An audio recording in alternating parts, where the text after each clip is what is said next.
Hello, and welcome to another beautiful, sensational episode of Jibreel Talks Comics. For you guys who have never seen the show before, I'm Jibreel, and this is my show where I talk over comics that week. What came out this week? What did I pull? What did I read digitally? What do I recommend you read next week? And then also we go over major stories that week in comics. Was there a Disney Plus show? Is there a big thing coming out? We have lots of different stories that we cover on a week-to-week basis. But this week, let's just get started. Let's just jump right into it. First story. This is something I was debating whether I even wanted to talk about. I try to keep things positive, you know what I mean? I don't want to be one of those negative channels that always like, the MCU is doomed to fail, like blah, blah, blah. I didn't want to do all that. But Secret Invasion wrapped on July 26th, if I'm not mistaken. And so I could have talked about it last week, but I was like, I'm not sure if I want to talk about it because I had a lot of mixed thoughts about it. I wanted to give it a week. Let it cook. See what I think about it. Sometimes fresh out of an episode, you'll have like really hot takes about it, and then you'll kind of let it soak for a second and let it marinate. And then the next week you come back to it and you're like, actually, maybe I'm not so negative about it. So I wanted to give myself a little bit of breathing room and see what I thought about it. And so I would say, let's talk about Secret Invasion. So to begin with, just to get it out of the way for any of you who maybe want a high-level view of what I think, I'm not completely negative on it. I know some people hate the series. I would acknowledge that it's probably one of the more disappointing series to me, but it's by far not the worst that I've seen come out, especially, from the MCU shows. There have been shows that I have not been super hot on. I'm just not really into. The Hawkeyes, for example. Secret Invasion falls somewhere in the middle for me, where I think I unfortunately really love the comic run of Secret Invasion, and so coming into this with all the promises, I know Samuel L. Jackson is just an incredible actor. He was coming back. We're getting some Rhodey stuff. He's an amazing actor as well, and an amazing character specifically. And they're adapting a really good run. I was like, how can they fail? And not to mention they're like, okay, this is going to be kind of an action spy thriller thing. I was like, absolutely, like the kind of espionage, like what you can't trust anybody, that paranoia. And I think some of that definitely did translate into the end product, no doubt. Like, did some of that work? But there are other aspects of it that didn't quite work for me. There were some choices that they made, some issues with the pacing at times, some things they kind of lingered on a little bit too long, some choices they made narratively. Now, I want to pause right here. Before I get into spoilers, I recommend you check this out if you're like an MCU completionist. If you're not, I don't think there are such huge implications from this show that necessarily require watching. So if you're kind of on the fence about it, you're like, I don't watch everything MCU, I just want to watch the really important stuff. Something like Loki Season 2, I think, would probably be a little bit more your speed. You could probably skip this one. But those are my high-level views. Let's get into spoilers. So sometimes they make these bold choices, like Maria Hill dying, for example, that... Well, one thing, from a narrative perspective, it's a little bit unsurprising, especially with them going a little bit more cosmic. You're getting the multiverse stuff. They already introduced Saber. You're going to get the sword stuff. Abigail Brand, I would imagine, is going to make an appearance relatively soon as well. The need for somebody kind of concentrated on Earth-related stuff for, like, the X-Shield stuff is probably a lot less necessary going forward. So somebody like Maria Hill, they can use, unfortunately, her death more as, like, a plot device than it needs to be her having any kind of presence going forward. And it's a bold choice, but I feel like at times they're kind of like, damn, that sucked. Funeral scene, move on. And then they're kind of on to the next thing. Talos died. Talos' death actually had broader implications, I think, than Maria Hill's, which is crazy because you have this like long storied history of Maria Hill going back to like Avengers 1. And then Talos is something more that kind of came into the effect with like Captain Marvel. So it's kind of crazy to see his death weighed so much heavier than Maria Hill. It's not something I would have expected. Talos, I mean, he kind of carried the show, if anything. My issue with the show is rarely the acting. Gravik's actor, he absolutely killed it. There are some good stuff about it, but then there are some clunky stuff about it. Specifically, I think the one thing that everybody kind of focuses on is that last battle scene. And you could tell that it is a bit of a Feige production. It didn't really do too much for me. And it felt kind of ham-fisted, like we needed something big and over the top for the ending, which kind of sucked because I was like, up until the last episode, I was like, okay, this situation that Fury is in with, this worldwide kind of infiltration by this alien species, whether they're enemies or not, is kind of up for interpretation. How is he going to fix this? And kind of in the end, they don't really have a clean answer for that. Now, where it ends with the president kind of issuing this decree and kind of mass hunting it, and then them kind of overstepping a little bit, killing some humans in the prospect. That was an incredible sequence. I thought that was really, really well done, and that kind of shows a very realistic approach to how this could cleanly wrap up, because I didn't expect the situation where like Gravik dies and then suddenly all the Skrulls are like, oh, they beat our leader, we're gonna hit the, get off Earth or something like that. They had nowhere else to go. So I understood that a clean finish ending like that was not going to happen, but I was like, how is this going to cleanly wrap up at all to have a satisfying ending? And it really just kind of leaves Fury with like, okay, I'm going to leave with my wife, go back up to save her or whatever. They're going to negotiate something with the Kree, which is okay, that's fine. And I would imagine there's going to be broader implications with the Marvels when that comes out in November. But yeah, no, I have a lot of mixed feelings. I'm felt very unsatisfied kind of when it's all said and done, where I was like, I feel like there was some opportunities to stick to a unified vision that they kind of failed to do. If you want to do the over-the-top superhero thing, the with all the different powers and everything like that, you can do that. There is an avenue for that. If you want to do the spy thriller thing akin to what we saw, for example, with Black Widow, you can do that as well. It's the inability, I think, sometimes for MCU properties to kind of stick to a unified vision and always try to please all these different sectors of the audience that can frustrate me at times, which is why, and this might be a hot take to people, I like a She-Hulk more, because at least what She-Hulk sought out to do, they did it, they stuck to it. This is our vision, it's going to be this comedy, and that's what it was throughout the whole thing. They didn't try to be something else, where I feel like this Secret Invasion series was pitched as one thing, and in some ways was that for a good chunk of it, but then also had these weird jarring sequences that just didn't fit with the flow of the rest of it. So a lot of mixed feelings about Secret Invasion, but overall not completely negative. It's kind of like middling for me. I'm not a hard like ranking like, this is the 10th best show or whatever like that, but I think this fits like lower middle for me. So that's my only story for this week. Let me know down below, what is your thoughts about Secret Invasion? Do you like it? Do you hate it? Where do you think they could have improved? What do you think about some of the decisions they made? Do you think that this will have broader implications going forward? I think a big thing is like what role Fury plays going forward in relation to the Skrull thing. What the Super Skrull thing does going forward, like Gaia, for example. I think that will be the deciding factor on how important this show is. But for right now, I don't see it really going anywhere. I think they kind of set some stuff up that are probably never going to be paid off, to be honest with you, especially with the direction that things are going. When you have Kang as a threat, when you're introducing new things like the Thunderbolts and stuff like that, the need for someone like a Gaia, I don't know, maybe she'll reappear in the Thunderbolts, maybe she'll be a member or something like that, but for right now it doesn't seem like this is going to really spill into anything else.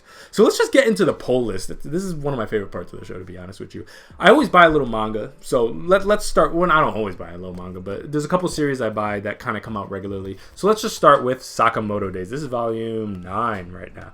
So this is a really fun series. For you guys that don't know, it's kind of like a comedy assassin series, and I just think it's a ton of fun. It's something you don't have to take too seriously. We're 9 volumes in already, which I can't believe, because I remember buying volume 1. It felt like not that long ago, and I've kind of just followed it as it came out. And yeah, I just buy the volumes as they come. It's one of, I believe, 4 manga series that I collect. 5 if you count Berserk, but it comes out so infrequently that I don't have to worry about it. Sakamoto Days I buy. Die Dark. Die Dark is by the person who made Dorohedoro. Anything Junji Ito, you could see right there above me, I get. And then I collect Boruto. I already know. You don't have to roast me in the comment section about that. I've been a long-time Naruto fan, so I'm kind of just seeing it through. But yeah, Sakamoto Days is one of my favorite of those series that I do collect, because I just find it a blast. It's like a nice reprieve. I read, sometimes when I'm reading all this comic stuff, I need something to kind of like decompress with, and that's what the series is for me. So I haven't read this just yet, but I'm very excited to jump into it. So let's get into non-Marvel and DC stuff I got. We have this Conan the Barbarian #1 Art Germ variant. Now, I'm going to be completely honest with you guys, and also this is by Titan Comics. I only got this because of the Art Germ variant. For you guys who don't know that about me, I'm a Art Germ super fan. I pretty much try to get every Art Germ variant that comes out that's not an incentive variant. I don't do incentives because I just buy too much books on a week-to-week basis for me, my budget, that I can't afford to spend $15, $20, $25 on a single book. It's just, that is not in the budget for me right now. Unless that's the only book I get that week, which is never the case. So yeah, this variant I got, it's an Art Germ variant. It's a really pretty one. I like it because it has a darker, more muted color scheme as compared to some of his other variants that are very bright. My wall, actually, I have a whole bunch of Art Germ framed variants, and they're all very bright, colorful, very pretty.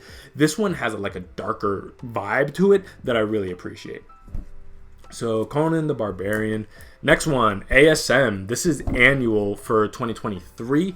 This is one I talked about last week. This is and I have this beautiful Black Cat variant, so I'm really happy to be able to get that. And for you guys that don't know, this one's all pretty much about Hallows Eve. It's coming straight out of Erica Schultz's Hallows Eve run that just wrapped up. And I told you guys that this was going to immediately pivot into this annual. So for you guys who are not reading Hallows Eve, and again, it's only a 5-issue mini, so I highly suggest go check it out. Not that it's that great, but it's so short and has broader implications for ASM, Ben Reilly, Janine, Beyond Core, all that stuff, that I think it's worth checking out. Especially, yeah, if you have a broader investment in the Beyond ASM storyline, you kind of have to read Hallows Eve to see some of those things tied up. So this issue basically has Peter chasing someone who eventually breaks into the Limbo Embassy. You have at the same time Hallows Eve trying to break Ben Reilly out, and then Madeline Pryor kind of intervenes and stops all that. It's a really fun book in my opinion. I quite enjoyed it. Like, is it like mandatory must-read stuff for ASM? Not really. It's pretty disconnected to a lot of the major storylines going up, but I thought it was a lot of fun. I love the politics behind these kind of embassy, that they kind of get amnesty. You have no jurisdiction if you're like a non-Limbo affiliated person. So like Madeline Pryor is basically like, you and Janine, you're done. You better not step foot in here again. It was a really funny moment. It was kind of funny where like Peter's like trying to chase him, but then eventually Peter's just trying to get out. And so I thought it was a really funny book, and I'm just glad to check this out. Next up, we have this gorgeous Alex Ross connecting variant for this week's X-Men number 25. This was an incredible book. I had like a blast reading this. Shout out to Jerry Duggan, man. Like, I feel like at times his stuff can be a little middling, and it's like he's not the best book coming out at any given week most of the time, but also he's far from the worst. Like, he gets the job done, and I was so excited to see him take a little bit of a leading role in Fall of X, just because we saw Kieran Gillen and Al Ewing and Cy Spurrier do their thing with Sins of Sinister. So I wanted to see what Jerry Duggan can kind of do with Fall of X. And so far, I've been actually really impressed with it. Hellfire Gala, I believe that was last week, absolutely killed it. And so this is a direct follow-up issue. And it's also a longer issue as well. It's a little bit more expensive. So that's one thing. If you notice, like, hey, why is it so expensive? It's because it has a higher page count. I think they do a good job with it. So basically, you see the fallout of like what the X-Men even look like post Krakoa, temporarily at least. They're off the island. They're kind of in survival. It's a position we've seen the X-Men in before. It's been quite a while, post Mutant Massacre type stuff. And to see them in this position again could be a little eye rolling. I could totally get why somebody's like, oh, here we go again. But at the same time, the way they do it coming out of Krakoa is so interesting, especially kind of looking at the one thing. You got the Miss Marvel stuff that I think is like really interesting. You kind of have the position that Emma Frost takes this week, kind of coming out of what happened in Iron Man, her dyeing her hair, her having this relationship with Kamala, where Kamala actually kind of changes her mind, actually wants more to do with defending the mutants, having seen everything that kind of went down. You have Emma Frost like giving her out. She had her full way, like, hey, you could go live with your family. They don't remember a thing. You could opt out of all this entirely, be done with the mutant stuff. But I love it's such a Kamala decision where it's like in the face of seeing this super blatant oppression, she can't just turn a blind eye to it, even if that means her not being able to live peacefully with her family. So she's going back into the fold, and I can't wait to see what Miss Marvel, the New Mutant, kind of looks like with that kind of 4-issue Iman Vellani written book that's coming up. So with X-Men 25, this is an amazing look at Shadowcat, Kitty Pryde, what she does after, and what the psychological ramifications of what happened in Krakoa last week has done to her. Where, she's taking the kitty gloves off. They have that, like, you can't kill no man type of rule on Krakoa. And in a post-Krakoa world, like, I'm not going to stick by that. I'm going to do what I have to do to fight for freedom. And I like that because it's a cool position to see Kitty Pryde in, but it also kind of is an interesting analysis and taking just a hard look at the psychology behind like war, for example, and ethics, and where that kind of comes into play, and what it is to truly get your freedom back by any means necessary, and what the implications of that are. And you get the coolest fight sequence by Kitty that is actually incredibly violent. I was actually really blown away by the fact that they even depicted that in that way. So definitely must read material. X-Men number 25, they absolutely killed it. Next one, Strange Academy. Miles Morales. Now, I need to issue a little bit of a correction here, and I'm going to pull up something really quick so I can get the details for this very specifically. But last week, I mentioned, I was like, oh, that Humberto Ramos and Scotty Young were coming back for Strange Academy. And I was actually totally wrong about that. So the writer for this one is Carlos Hernandez, with Juan Cabal doing the pencils on that, and then Alvaro Lopez doing the inking, and then the colorist is Edgar Delgado. So a whole new art team on this, and a writing team. And from what I understand, this is gonna at least be the writer going forward. And so, sorry about that. I totally misunderstood. I think it's because I got kind of mixed up with the fact that Humberto Ramos came back for this specific variant that I got, which, I mean, look at this. You can't go wrong with, and if you're a Strange Academy fan and you loved the art as much as I did, I highly recommend you get this variant for that kind of continuity from the previous 2 arcs into this one. If you call Strange Academy Finals its own arc, I suppose it is. It's more of a direct continuation and renumbering by Marvel, but at the same time, here we go with a series of 3 one-shots, basically taking a look at some of the students during the summer before, I guess, their next semester, when you would imagine Strange Academy is coming back. I don't know if it's been officially solicited yet for like a new #1 or whatever with the new writer. But this is the new team, and I thought they did a pretty solid job. Now, what I will say is you can tell a difference in the writing direction between what we got with Scotty Young and what we're getting now with Carlos Hernandez. I think it is a little different, but I think it's fun nonetheless. And I thought the way that they kind of worked Miles into it with this kind of whole mathlete type thing, it was a natural fit. I'm also very interested in the idea of this like magic meets math thing that they're doing, and kind of like the false flagging that kind of happened at the end of the issue. I thought there was some really interesting stuff that they're playing around with. It's something that I'm not 100% on board in the way that I'm like, okay, this Strange Academy is back. This is just as good as the previous. I need to feel it out a little bit more. One issue is not enough for me to truly suss it out, but so far I think it was a solid contribution to the Strange Academy lore. I was such a big fan of that previous run of Strange Academy, that more of that, if I can just have that, more of that, even if it's not from the same team, I'm super down for. So like it's not one of those things where I'm walking into it where it's like it's Scotty Young or nothing. I'm on board. I'm going to keep reading this, no doubt. But I kind of have my skeptical air on it just to make sure, like, okay, what are we doing here? Like, is it going to work? Is it going to feel like the way a different feel? Or is this a whole different thing? Which, again, a whole different thing is okay. You know, sometimes, especially when you read comics, you know from run to run, things can change dramatically. And so I understand this might be a very different Strange Academy than we got previously.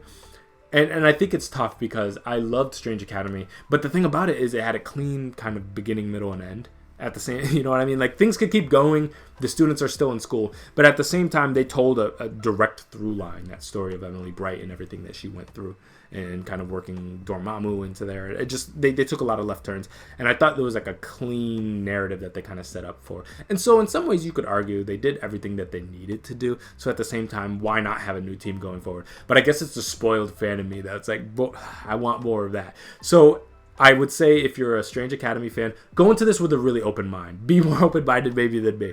Where it's like, give them a shot, see what they're doing. But overall, I thought they did a really solid job, nonetheless. Next one, Moon Knight 26. Look at this Jacinto variant that I got. Beautiful color scheme on it. I'm super happy about it. This run is one of the best coming out of Marvel, no doubt about that. And I've spoken about this run a number of times already.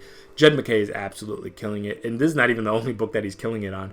And I'm just so impressed with just seeing this type of run. You don't see that often. The same artist, same writer going for a while. Now we're 26 issues in. 1 or 2 annuals, like they're doing a proper run, and I think when this is all said and done, this is going to be looked at as like, I'm not going to say it's going to be the best Moon Knight run or anything like that, but definitely a seminal run that I think, like, what people will point to, like, if you want a more modern Moon Knight run that is a little bit more accessible, check this out, because the art is gorgeous, the narrative is really clean, it has these really fun arcs that each tie into each other but each feel very distinct. Really cool characters, there's like Hunter's Moon and stuff like that, and I love the little team that the Midnight Mission has kind of compiled over time, and I just love where the series has gone as the series has progressed. Again, my only worry with it is as Jed MacKay takes on more with Doctor Strange and Avengers, will he still have the time to properly dedicate to Moon Knight? I feel like if anyone's going to get cut, it's probably going to be Moon Knight, unfortunately. So I'm really hoping that this continues, but I can't help but feel like in the back of my head, like this run might not be long for this world. I feel like we're going to get another team soon, which is disappointing because it It's just so good. But I love this series, man. I get really stoked every time a new issue comes out.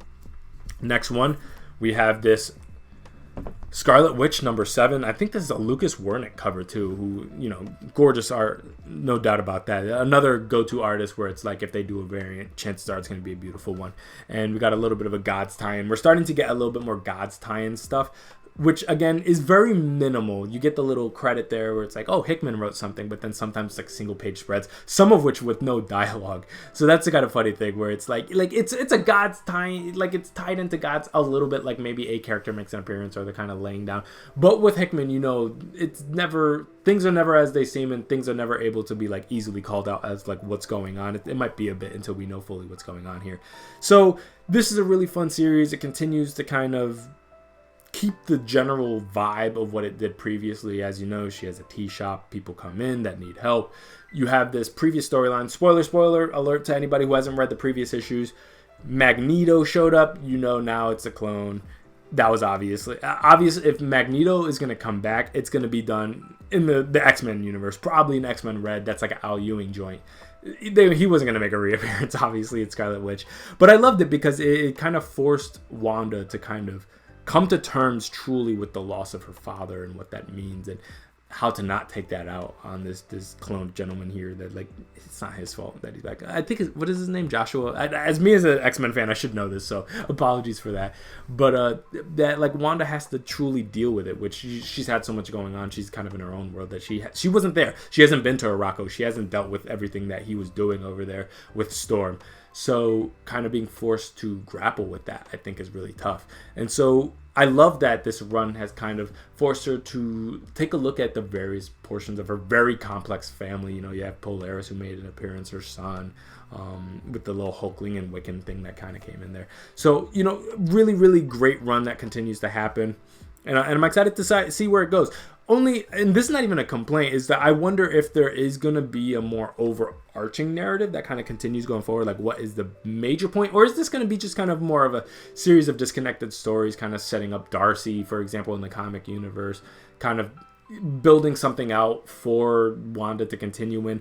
I just don't feel like the tea shop thing is probably not going to continue indefinitely. It's very much a this run type thing, I would imagine, especially with all the Krakoan implications. I wonder, like, is this going to at all spill into her life? I don't know, but she seems to be aware of everything that happened in Hellfire Gala, but she doesn't seem to want to, or I don't know, she doesn't want to help the mutants, or she's kind of staying out of it. But Wanda has always had kind of a tension with the mutant. Obviously, the no more mutants thing that we don't talk about. I understand why maybe she's not the immediate to jump into the fold thing, but I was a little surprised at how little. It's like, oh dang, something happened with the Hellfire Gal. That's a shame. And oh well. And then she kind of goes about her business. So that was a little surprising. Let's move into some DC stuff. We have Night Terrors, Batman. Another fun series, kind of spawning out of the major Night Terror series right now. This one, I think, is one of the tie-ins that have broader implications to the main narrative. I feel like I'm kind of saying a lot of the same stuff about a lot of these tie-ins because a lot of them don't really go too deep. You know what I mean? Like, this is not a broader analysis into the psychology of Batman that we've ever seen before. This is the second of only two of these that we're going to get here, but it was kind of cool to see Batman kind of find a way to break out finally and be back in control of his body with the whole dead man possession thing. And so it's setting everything up for, I believe it's going to be Night Terrors 3. We're going to get 4, and then we're going to get, I forget the name of it, but the last thing. It's not First Blood, because that was the first one. Whatever the Night Terrors finale is. So we're kind of heading into that latter half of the event. And this kind of just brings Bruce back into the fold. Not much to report there. Really cool cover though. I can't help but see that kind of like gun bat character and immediately think of Chainsaw Man, like a lot of people, I think. Next one, we have Night Terrors Poison Ivy. Look at this gorgeous cover. I also got the same artist variant for the first one, so I'm excited to have both of them now. And this was a really fun thing, and I love psychological kind of deep dives for Poison Ivy because she's such an interesting character in the way where she kind of had a switch towards trying to do right, but it wasn't as clean as Harley's. You know what I mean? Like Harley, and she's not a superhero, but Harley I feel like is committed towards trying to walk the straight and narrow now, where Poison Ivy is still very much committed to her cause, but she's trying to do it and apply it in ways that are not disadvantageous to the broader populace. So she's not trying to like mass wipe out humans anymore. Even though in her solo run that we're like, what, 13, 14 issues into at this point, she definitely kind of grappled with that. But this is an interesting book because it kind of takes a look at the idea of like her maybe insecurity and concern about whether all the good she's done in the world has even made an interest. And you kind of have that, what's her name? Something from finance or HR, something from HR. I forget her name. Janet? Is it Janet from HR? Something like that. You have her kind of playing the reminder role, like, hey, like I saw the direct good that you did for this world, so like stop doubting yourself so much. But I think that's a really interesting kind of position to take, especially with the role that Poison Ivy took for so long.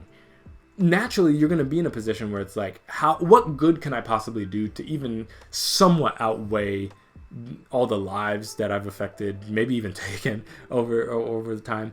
And even in that most solo run, the people that she hurt in the process there, even the people she's hurt like Harley, and then kind of her kind of grappling with like, this is the life maybe that Harley's wanted with her, but is that what she wants for herself? And that's something that's also been explored in the solo run. So we have a lot of really interesting themes that are being played with here.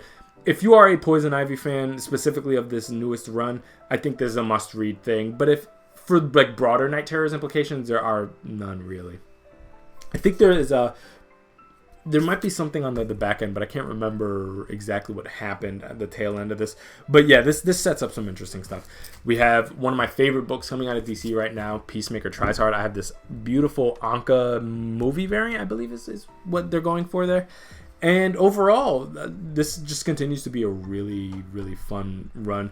Now, for you guys that don't know, it's basically, right now we're in a position where Peacemaker is trying to save his dog, also named Bruce Wayne, funnily enough.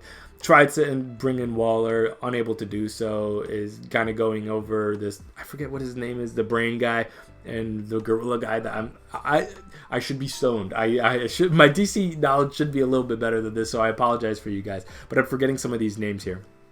And he's kind of enlisted Red Bee to kind of work with him on there. And it just continues to be a really hilarious series. So definitely, if you're into Black Label stuff, if you want to see a proper dark comedy from DC, you'll absolutely love this. So really highly recommend this book. So next up, after we usually do my poll list, I want to do pick of the week really quick, because I already have gone over it. But obviously, anybody who paid any close attention, rolling, drum roll, boom. Obviously, it's going to be X-Men number 25. Must read of the week. Now, my only issue with it is, yes, it's not the most accessible thing. I will admit that, like, if you haven't been reading the Krakoa stuff, this stuff is going to be a little hard to jump into. So that's the only caveat I'll give. Like, if you're super behind on X-Men, you probably want to do your Hoxpox, Ten of Swords, Sins of Sinister. Like, you want to read some of these major events and some of the major runs, like Hickman's X-Men, Hickman's New Mutants, stuff like that, before you jump into Jerry Duggan stuff. But I feel like if you have a gist for what happened last week, you probably could jump into this. It's probably not advised by the broader X-Men fan populace, but I would say that, like, you could get a good idea for the most part if you know the major players, the Emma Frost, the Sync, the Dazzler, Shadowcat, Beast, Nightcrawler. Like, if you know the major players of X-Men, I think you could get the gist of this or as well. So before we get into what else I read this week digitally, I'm gonna take a quick water break. And no, I'm not editing this out. Hydration is key, guys. It's summertime, and I've always been very meticulous about my water consumption. You always have these shows where, they go for like hours and hours on end. I don't see any crazy hard edits. And I'm like, when are you guys drinking? Like, how do you guys just talk indefinitely, like on these podcasts and stuff like that with no water? I don't understand it. I'm not editing it out because you guys need to know that we're keeping it real on this channel. So, what else I read? Astonishing Iceman number 1. Really fun series. Surprisingly kind of like an upbeat series, kind of coming out of everything that happened last week. So basically, spoilers here, we saw Iceman straight up like die. Like, they injected some insane like nanotech or something like that kind of melted him from the inside. And so he's back now, and I won't get into super hard spoilers. I think his name is Romeo. I think it's a significant other right now. I don't know if they're like boyfriends or fiancé. I don't know specifically about like Iceman's romance life right now, but all I do know is that he's connected with somebody that he went to the Hellfire Gala with. He brought him back. Now he's kind of fighting crime as a superhero. Naturally, obviously, we're in a position where mutants are being extremely hunted right now, so it's obviously a really bold thing for Iceman to go do. But you have a branch of Orcus looking to take out Iceman. That's the general gist of it. It's another X-Men mini. I think it's going to be pretty fun so far. We have Fantastic Four number 10. I thought this was an amazing issue of Fantastic Four, of this run by, I believe, what's his name? Ryan North. And it's a run that I started off loving. I lost a little bit of interest during the midsection, around issues 6, 7, 8. And then now with issue 10, I was really impressed what we're doing here. And this issue is a prime example of why I love Ryan North. So, like, he's just a master of these kind of small, disconnected, super sci-fi. It's super classic feeling to Fantastic Four. But these kind of disconnected adventures that are great analysis of the characters, understanding, but also playing around with the science and getting really out there with it. And so this is really cool. It plays around with like time displacement and multi-generational space traversal and getting stuck, and the Fantastic Four trying to help them, and how they were almost like deified over time. It's a really trippy book, but I highly recommend you check it out. This is not a run that I think requires you having read the Ryan North run in general. You don't have to have read Dan Slott. If you know about the Fantastic Four, the major four players, that's all you really need. And then you could jump into this, and it's a pretty self-contained story. So highly recommend you read Fantastic Four number 10. We have Star Wars Yoda number 10. This is the end of this series. This was a very interesting series. So the first arc of it didn't really do much for me. It was kind of just Yoda kind of going to this village and teaching these villagers how to defend themselves against another species that was on their planet. But then you kind of get into the different ages that Yoda has been around for, and you get the Anakin stuff. And this one is basically setting up to the events of what you see in Empire when you have Luke Skywalker kind of going onto Dagobah and meeting with Yoda. So we kind of set up that. And what I always thought was interesting about Yoda is that you kind of get a look at, especially when you watch episodes 1 through 3, you get this kind of like head of the council, you have Order 66, everything collapses, and then the next time you see him, he's kind of this disheveled, kooky dude in the swamp, and it's like, what happened there? Psychologically, to bring him to that place. Now, naturally, you can connect the dots where it's like he saw a lot of horrific stuff, so naturally you end up in that position. And even seeing kind of like what eventually happens with Luke, for example, when you watch The Last Jedi, a very similar kind of narrative thread between the two of them. I always wondered, like what happened there psychologically with Yoda, where he kind of checked out and then basically remained dormant seemingly until Luke kind of re-engages him. And this one basically answers those questions, where you have the Force ghost of Obi-Wan kind of nagging Yoda to kind of get off his ass and do something and kind of fight. And, Yoda's kind of checked out and is like, listen, I failed enough times. And there's like a major thread there that I maybe should have connected previously, but never really thought about the fact that it's like, yeah, before all the Skywalker stuff and the Chosen One and Qui-Gon and doing all that there was Dooku, and that like his Padawan went left in a way that it was obviously very painful for him. And so kind of having dealt with that and the death of Yaddle and all that, like I understand why, like when you see Order 66 and maybe the corruption of the Jedi and the power struggles between the Senate and the Jedi, that all the events that kind of led up to Palpatine's rise in power, and seeing another. And again, it's not that like Dooku was ever the chosen one or anything like that, but just being able to see another prized Padawan go so left to the point where he led to the destruction of the Jedi Order. Like, I can totally understand why Yoda is like, this is beyond anything I could work for. Not to mention, it's an issue of scale. Like, I think he's a pretty practical. Like, he seems to have like an enormous trust in the light side of the Force, no doubt. Obviously, we're talking about Yoda here, but at the same time, we have someone who's practical and has a full understanding of the state of the galaxy, where it's like the Empire is expanded to the point where like, what am I supposed to do? But then Obi-Wan reminds him, it's like, you're not in it alone. Like, so long as you exist as a part of the Force, like, we all play our part to the broader thing, and there's no excuse necessarily to just give up just because you feel like you single-handedly might be able to wrap this up, because no one is asking you single-handedly to take out the Empire or anything like that. So I think it plays with a lot of really interesting things, fills up some amazing gaps between like what was happening on Dagobah with Yoda before Luke gets there. And it basically pivots straight into when kind of Luke goes to see him.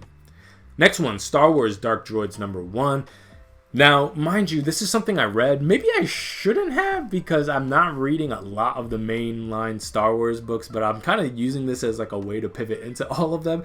This is basically an event that's obviously taking a lot of themes from like horror, but you kind of have this unified hive mind spreading through all the droids, and this seems to have implications in all the major Star Wars books. I'm thinking Star Wars, Dr. Aphra. I think it's going to have implications maybe with Darth Vader as well. So I'm not sure, but yeah, Dark Droids was a really interesting book in the way that you kind of see a lot of familiar droids, a lot of unfamiliar droids, and kind of how this hive mind is spreading and all the different places that this is going to affect. But I did see that this is going to be like a 3 or 4 month event, so that's pretty crazy. I'm curious to see where it goes, but I'm in it for the long run. I don't have a lot more to report on this just because I am not reading a lot of this stuff, so there are some references to previous runs and stuff like that I didn't fully get all the references, but overall I thought it was a really solid book. 2 Night Terrors books that I also read. We have Night Terrors The Joker #2, which continues to be, I think, one of the more fun Night Terrors contributions. You kind of have Joker taking a real look at like the place he played. And this is kind of the reverse of something that we've seen analyzed about like the role between Batman and Joker, and how in some ways they feel like they need each other and they kind of justify each other's existence. This is a very literal look at the way that like the Joker cannot handle a post-Batman world, and he has this crazy paranoia about him, about like, how is Batman still alive when he's in my closet. It's such a trippy, really fun thing that they're doing here with the Joker, and I highly recommend you check this out. Again, no major implications to the general Night Terrors event, but that's the cool thing about Night Terrors. They have these tie-ins, but they're kind of character studies. They're fun character events. They don't necessarily you don't have to read all of them. Certainly with this next one, Night Terrors Black Adam, this is not something you have to read or anything like that. But yeah, Night Terrors Joker, really really fun. Night Terrors Black Adam, like just like the first one, not much to report here. It was fine. I'm not a big Black Adam person, admittedly, so like, take what I say with a grain of salt or anything like that, but it was okay. It's kind of continuing to look for the Nightmare Stone. Black Adam's like, I don't know, I don't have it. And then there you go. You don't have much beyond that. But I would imagine he's going to also be a player in the kind of end game of the Night Terrors event. Next one up, Adventures of Superman, John Kent #6. This continues to play with the idea of John Kent going into the Injustice world, but he kind of wraps things up. Well, kind of, like Cyborg kind of sends him home, but he kind of uses the lasso of truth to kind of bring Damian into the fold. He gets Flash to kind of stay out of it, and then kind of free some people from Superman's clutches. It's a really fun series. Like, I've seen some people maybe not love this book, but I think it's pretty fun. Not that I'm like some Injustice super fan. Like, I love the Injustice game. I just didn't really read the comics, so I'm not coming from an angle of like I love seeing the Injustice universe depicted in the comics or anything like that. But I do like seeing John Kent be able to kind of have his own moment to shine, really, in addition to the book that he's had previously, the different volumes he's had previously, where he kind of has to face a version of his father that he has to like remind, like, this is not who you should be, and also at the same time talk to the other people in the Injustice universe and really have them question, like, is this really the universe you want? You know this is not right. I'm not asking you to fight Superman. I'm asking you to stay out of it. And so I love the kind of psychological play. I love kind of seeing him fight Wonder Woman and just acknowledge the sheer power difference. Again, not that like John Kent is Trump or anything like that. Obviously, he's like strong as hell. He's probably, I think he's stronger than Wonder Woman. But the speed at which, like they're like flying through space and he's just trying to buy himself some time to get the lasso of truth from her. So it was a really, really cool exchange. I highly recommend this book. If you're looking for some fun Dawn of DC stuff, this is one that I think is worth checking out. Next one, City Boy #3. This is an interesting series. This kind of comes along with like The Village, Spirit World, and City Boy. It's like one of those 3 series. This one is the middling one. Like The Vigil is the one that I'm not really into. I love Spirit World, and so City Boy is that kind of middle one. It's this kid who has the ability to kind of speak to the general consciousness of a city. You're kind of dealing with the metropolis here. Superman's kind of brought into the fold and working with him to kind of use his powers to kind of speak to what looks like a dragon embodiment of Metropolis. It's kind of a weird concept, but I overall found it pretty fun to read. So it's like not must-read material. It's not one of the better DC books coming out, but I do like where it's going. I believe, if I'm not mistaken, Greg Pak is writing it, and he does a good job writing it. Let's get into a quick little left turn with some indie stuff. We have The Oddly Pedestrian Life of Christopher Chaos. So from what I understand, this is like a James Tynion idea, but it's not a James Tynion book. This series is actually really a lot of fun, and it kind of plays around with this idea of like this weird quirky kid who's trying to bring somebody back to life, and then there are people with powers that are hunted by some group that we don't know much about yet, and you get like this kind of high school small town vibe, or not necessarily small town, but you got kind of like a high school city vibe, but like creepy things are happening at night. I think it's a really, really fun series. I'm super excited to see where it goes, and I feel like this might be a book maybe read best as a trade. I can see that maybe like as a full arc being the ideal way to read it, but so far I'm really, really enjoying it, and it's one of the more fun indie books that I'm reading at the moment. We have Doctor Strange number 6. This is by far my favorite Doctor Strange issue from this run so far. Another Jed MacKay series. Yeah, this one's really cool. So basically you get Doctor Strange pulled out of his like main timeline by the Vishanti and recruited into some war that they need him to kind of basically lead the troops on, and obviously he's against it. But himself is kind of frozen in time, and he spends basically 5,000 years fighting a war. And so not only do you get to see the kind of battle strategies that he employs, but what psychologically that many years of war does to you, and your ethics and your morals and what your value. And eventually you become the war itself. You don't want to let go of the war because fighting is giving you all your worth at this point. And so it basically they bring about an end of the war by basically taking him out of the equation, because he's the one effectively perpetuating the war, which is kind of crazy to think about the fact that they kind of dragged him into the war to begin with. He kind of tries his best to see it through, and then eventually becomes the one to keep the war going in some ways, and basically will only end it upon the complete annihilation of the opposing force. And so they beckon for peace, and their only stipulation, they have to take him out of here. And so they're gonna drop Doctor Strange back off into the regular world, but naturally his brain is not where it was after 5,000 years of fighting. Like, who would be? And so they separate him, they erase his memories, everything that happened in those 5,000 years. He goes back to New York, the same Doctor Strange he was, but they capture the consciousness of what General Strange eventually became in this kind of crystal that Doctor Strange is going to be watching after. And naturally the next issue I think is called like Doctor Strange versus General Strange. So naturally that character, whatever he became there, I guess you can call it General Strange, that guy's coming back, and I'm super, super psyched for what they do there. But yeah, that was a really awesome book. Next, Once Upon a Time at the End of the World, number 8. I believe this is written by Jason Aaron. I love this book. Like, this is a really, really fun series. I don't see a lot of people talking about it. It's such an interesting look because it's a weird intersection between like post-apocalypse and polyamory and what it means to love and to deserve happiness and to try to make peace in a world that is so tumultuous, and there's so many real world analogs there that you could make.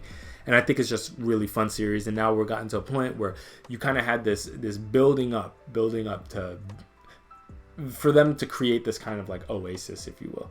And then now we have the collapse of said oasis, and we're kind of moving towards the darker side, you would imagine, of the series. I don't know how long this series is going to get or go, but I think this is definitely one of my favorite indie books to be coming out at the moment. And then lastly, the last thing I read was Grimm number 12, written by Stephanie Phillips, one of my favorite writers at the moment. She just makes really, really fun series, and Grimm is no exception to that. I think it started out in one place and has gone somewhere different than I expected it to go at first, but it's like really cool where they have these different embodiments of different forces like life and death, and you have her father and her mother. And so I don't 100% know exactly where it's going quite yet, like narratively now, because I felt like there was this one thing where it's like death stopped, like what happened to the Grim Reaper, and then they kind of answered that, and now they've gone into a different direction, and I don't fully know where it's going quite yet.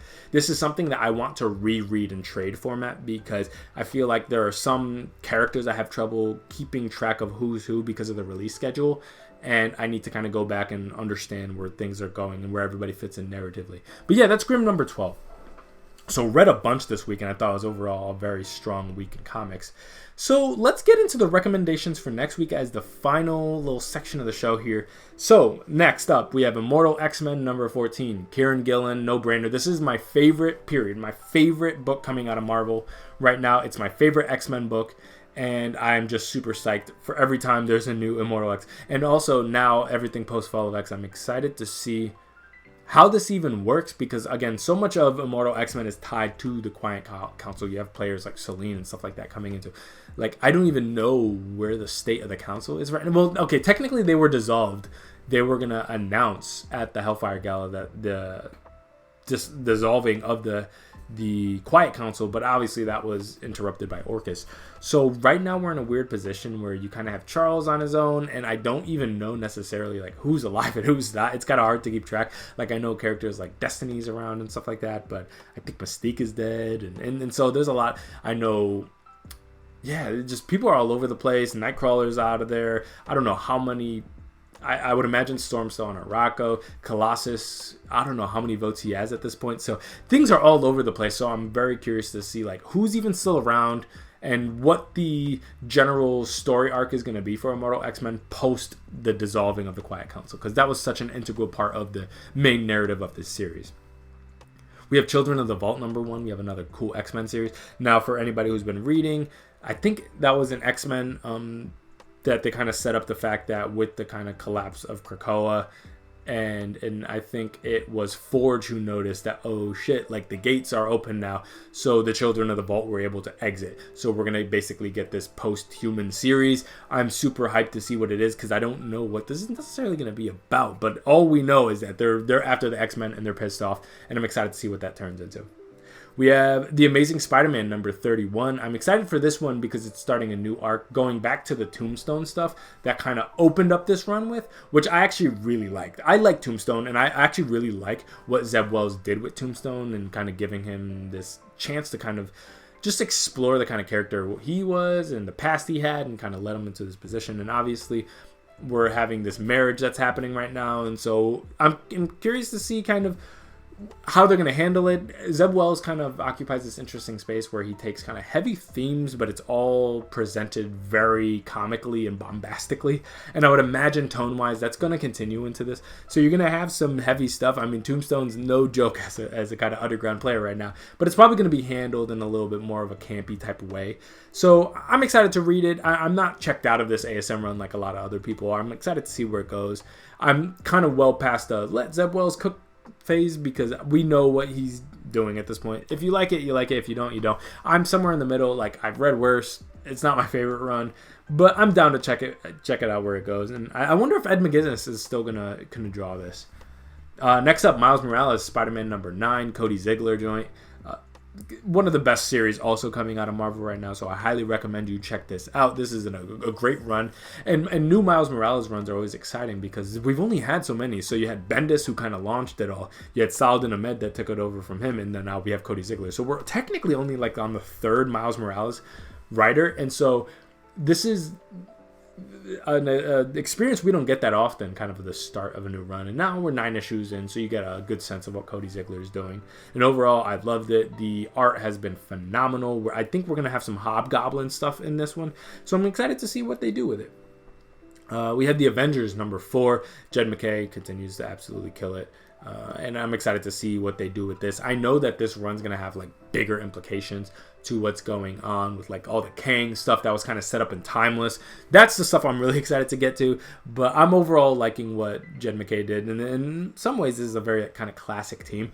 My only question is, we're having the Uncanny Avengers coming soon, and there is a little overlap in terms of some of the characters that occupy both teams. Specifically, I believe it's like Scarlet Witch. So I'm excited to see if the Uncanny Avengers series and the Avengers mainline series are going to add all kind of cross. Are they going to be like kind of sister series? I don't know. We have Night Terrors number 3. Must read stuff if you're at all invested in the main story, main continuity of Night Terrors. Another mainline book coming out. Highly recommend that. And then lastly, we have World's Finest Teen Titans number 2. This is a Mark Waid joint. Mark Waid, absolute master. He has a number of series that he's absolutely killing them. We have World's Finest Batman and Superman, or Superman and Batman. I always forget the name of it. That is one of my favorite series coming out of DC specifically. You have him doing the Last Days of Lex Luthor and the Prestige format for the Black Label stuff. And so now we have World's Finest Teen Titans, and this is basically the same as the other World's Finest series. It's kind of classic take on Teen Titans adventures. So I'm a big fan of like classic Teen Titans, especially like I really loved what like George Perez was doing, stuff like that. And to me personally, maybe I'm off base, this is evoking that vibe. It's like classic, but it doesn't feel like 1950s to me classic. Like this is 70s, 80s type of superhero stuff that you would see from George Perez and in DC at that time. A little bit of pre-crisis, a little bit of post-crisis. But overall, definitely recommend you check out pretty much anything that Mark Waid is writing. He's killing it over there at DC. So that's all my recs for next week. I hope you guys enjoyed the show. We're episode 3 now. This might be the last numbered show I do, because for episode 4 I'm probably going to use the date, just because I think that makes it a lot more. I talked about the psychology of it on a previous episode, but basically with a numbered show, I think that kind of implies some kind of continuity from episode to episode. But this one is really just kind of like week to week releases that I feel like a date is probably a little bit more effective. So the next episode, what are we? I'm going to be posting this on August 6th. If I post it on the August 12th or 13th, the next episode, I'll probably name it that, like Jibreel Talks Comics for the week of whatever, August 12th. That I think is probably going to be the naming convention I use to just make a little bit more sense, especially kind of from an archival standpoint, anybody who kind of goes backwards. So hope you guys checked out the show and you enjoyed it. Definitely hope you subscribe and like and comment down below if you enjoyed the show and you want to check out future episodes. If you have any feedback, I'd love to hear it. Hit me up on TikTok. Hit me up in the comment section down below. I'd love to hear your feedback. I'd love to hear what you think about the show. And if you've made it this far and you would like to be on the show, you would like to have some conversations with me, I'm also looking for guests for some discussions for the show. Let me know down below what you think. So till next time, this is Jibreel from Jibreel Talks Comics. See you guys.